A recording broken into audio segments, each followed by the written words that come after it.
जिसके लिए हम यहाँ आए हैं। हमारे जो युवा हैं वो अपना जीवन, आज हमारे युवाओं का, हमारे देश के लोगों का जो जीवन है वो रील आधारित हो गया। रील बनाने से काम नहीं चलेगा, रील में जीवन जीने से काम नहीं चलेगा, रियल में जीवन जीने से काम चलेगा। यदि आप रियल में जीवन जीना सीख गए तो आप सबके लिए आदर्श और प्रेरणा के आदर्श बन जाएंगे। यदि आप रील से जीवन जीते रहे, रील पे ठुमके लगाते रहे, रील पे यदि आप नाचते रहे, तो फिर ना आपके समाज का उद्धार होने वाला है, ना आपके धर्म का उद्धार होने वाला है, ना आपकी संस्कृति का उद्धार होने वाला है। तो कहने का भाव है, आप सभी से आग्रह है कि रील का जीवन मत जियो, रियल का जीवन जियो, वास्तविकता का जीवन जियो। किस प्रकार का जीवन जो हमारे महापुरुष हमें दे करके गए हैं।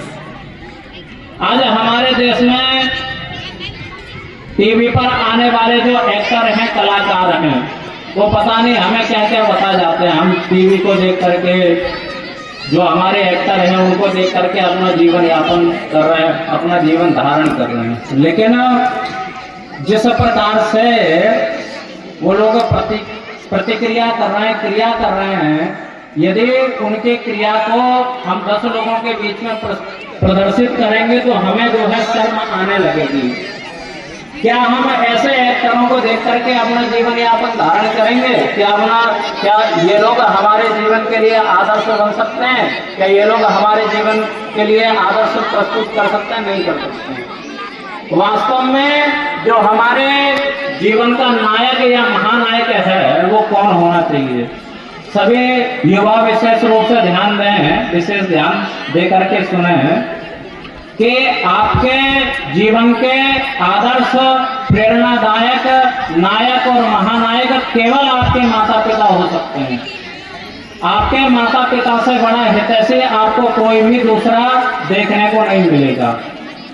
तो आप सभी से यही आग्रह है कि आप सब बच्चे और जो भी हमारे वृद्धजन हैं, वो हमारे जो महापुरुष हुए हैं, सनातन धर्म के जो महापुरुष हुए हैं, उनसे प्रेरणा लेकर के अपना जीवन यापन धारण करें। और जो हमारे बच्चे हैं वो अपने माता पिता से सीख करके, हमारे माता पिता की जो सीख है, हमारे जो पूर्वजों की सीख है, उसको अपने जीवन में धारण करें, तब जाकर के काम चलेगा।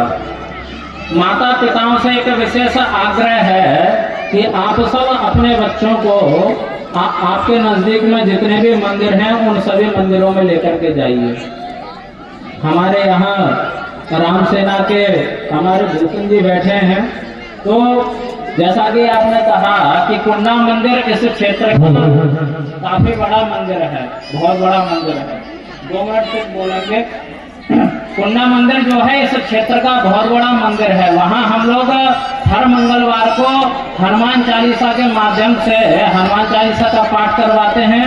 जो हमारे राम सेना के बंधु हैं उसमें सभी सम्मिलित हैं, राष्ट्रीय स्वयंसेवक संघ आदि जो भी संगठन हमारे क्षेत्र के अंदर है, शहर के अंदर है, उन सबका उसमें विशेष रूप से सहयोग है। तो हम हर मंगलवार को हनुमान चालीसा के पाठ के माध्यम से, हनुमान चालीसा पाठ के पूर्ण होने के पश्चात में वर्तमान जो हमारे देश की स्थिति है उस पर चर्चा करते हैं। उससे क्या होगा, जब आप सबसे भी आग्रह है कि आप सब प्रत्येक मंगलवार को जितने भी यहाँ लोग उपस्थित हैं उन सभी से आग्रह है कि आप हो सके तो प्रतिदिन अपने बच्चों को मंदिर भेजिए।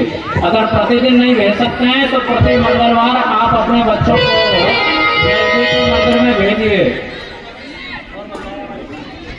प्रति मंगलवार अपने बच्चों को अपने नजदीकी मंदिर में भेजिए। और वहाँ जो उस मंदिर में रहने वाले लोग हैं, चाहे वो वहाँ के मठाधीश हो, कोई संत वहाँ विराजमान हो या फिर कोई ब्राह्मण वहाँ विराजमान हो, यदि कोई ना मिले तो समाज के एक व्यक्ति को ये बीड़ा उठाना चाहिए कि वो वहाँ 10-20-50 जितने भी बच्चे मिले हैं उन सबको बिठा करके सनातन धर्म से संबंधित शिक्षा उन्हें प्रदान करे।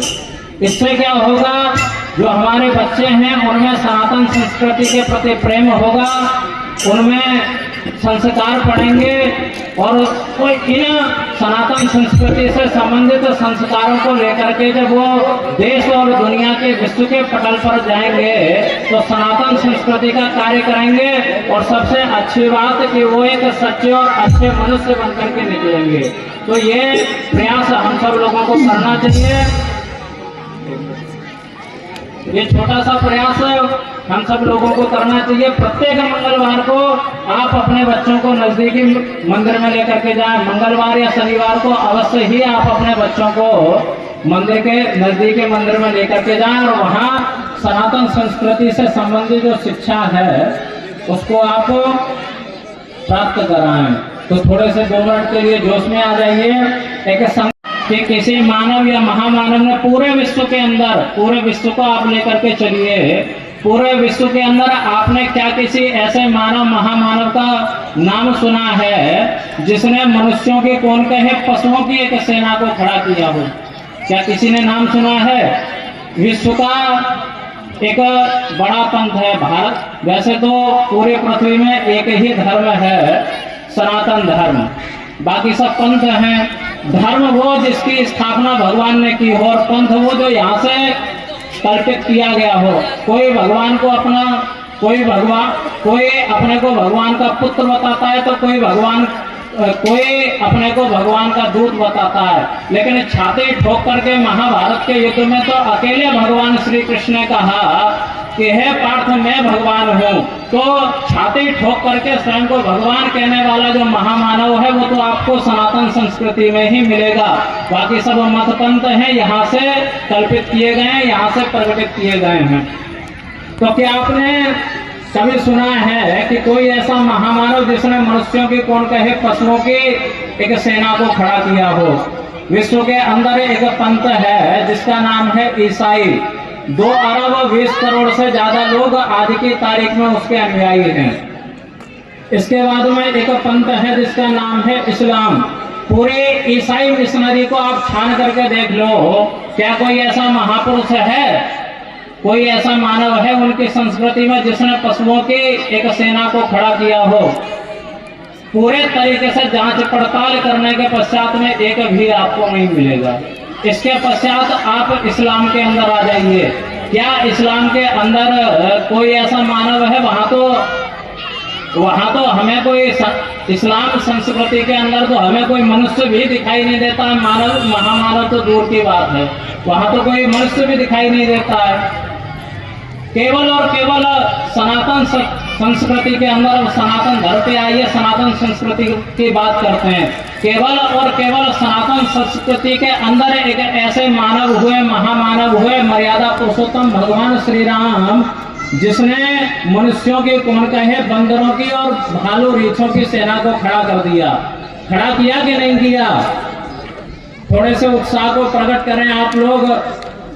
हमें ज्यादा प्रसन्नता नहीं हो रही है, थोड़े से उत्साह को अपने अंदर प्रकट करिए और ध्यान दीजिए। हमारे तरफ जितना आप ध्यान देंगे उतना ही हम अच्छे प्रकार से आपके लिए बोल पाएंगे, क्योंकि यहाँ हम इस क्षेत्र में और इस स्थान पे हम केवल और केवल आपके लिए आए हैं।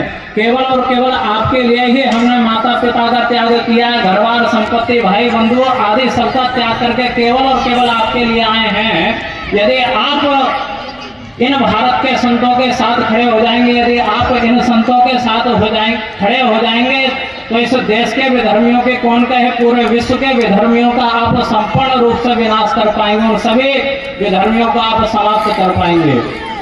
तो सनातन संस्कृति के अंदर एक ऐसे महामानव हुए, मर्यादा पुरुषोत्तम भगवान श्री राम, जिन्होंने मनुष्यों के कौन कहे बंदर और भालुओं के सेना को खड़ा कर दिया और उस सेना के माध्यम से जो उस समय विश्व की एक सबसे बड़ी बुराई थी, असुरों का राज्य था रावण के रूप में, उसको जो है समाप्त करने का कार्य भगवान श्री राम ने किया। उसी एक कारण के कारण आज भगवान श्री राम को मर्यादा पुरुषोत्तम के रूप में हम आप सब जानते हैं। आज भी इस देश के अंदर राम राज्य की परिकल्पना की जाती है। क्यों राम राज्य की परिकल्पना की जाती है, क्योंकि भगवान श्री राम जैसा आदर्श पुरुष पूरे विश्व के दुनिया के किसी भी कोने में नहीं हुआ। भगवान श्री राम जैसा लोकप्रिय मानव महामानव भगवान आज तक इस पृथ्वी पे अवतरित नहीं हुआ। इसीलिए सनातन संस्कृति को, और आप देखिए कि सनातन संस्कृति का प्रचार केवल इस देश में ही नहीं है। आज आप इस्कॉन के माध्यम से देखेंगे तो वहां आपको देशी से ज्यादा विदेशी लोग दिखाई देंगे। हम लोगों को थोड़ी सी शर्म आती है कीर्तन करने में, उछल उछल के नाच कूद करने में, लेकिन उन आप विदेशियों को देखिए कि वो पूर्ण रूपेण सनातनी संस्कृति से रहते हैं। समय कम है इसलिए थोड़ा तेजी से बोल रहे हैं। आप उन इस्कॉन में जाकर के उन विदेशियों को देखिए, वो पूर्ण प्रतिबद्धता के साथ में रहते हैं, भारतीय वेशभूषा में रहते हैं। उनके गले के अंदर आपको कंठी देखने को मिलेगी, मस्तक पे आपको तिलक देखने को मिलेगा, और पूर्ण सनातनी संस्कृति के अनुसार वो अपने जीवन को जी रहे हैं। क्या उन लोगों के पास में, विदेशी लोगों के पास में किसी भी प्रकार का अभाव है? किसी भी प्रकार का अभाव नहीं है। यदि अभाव है तो वो केवल एक अभाव है, और उसका नाम है कि उनके पास में सनातन जैसी, भारत देश जैसी संस्कृति और संस्कार नहीं है। भारतीय सनातन संस्कृति में इतनी शक्ति है कि सनातन संस्कृति ने उन लोगों को विदेश से खींच करके इस जगह लेकर के आए हैं। अब हम अपने काम की बात करते हैं।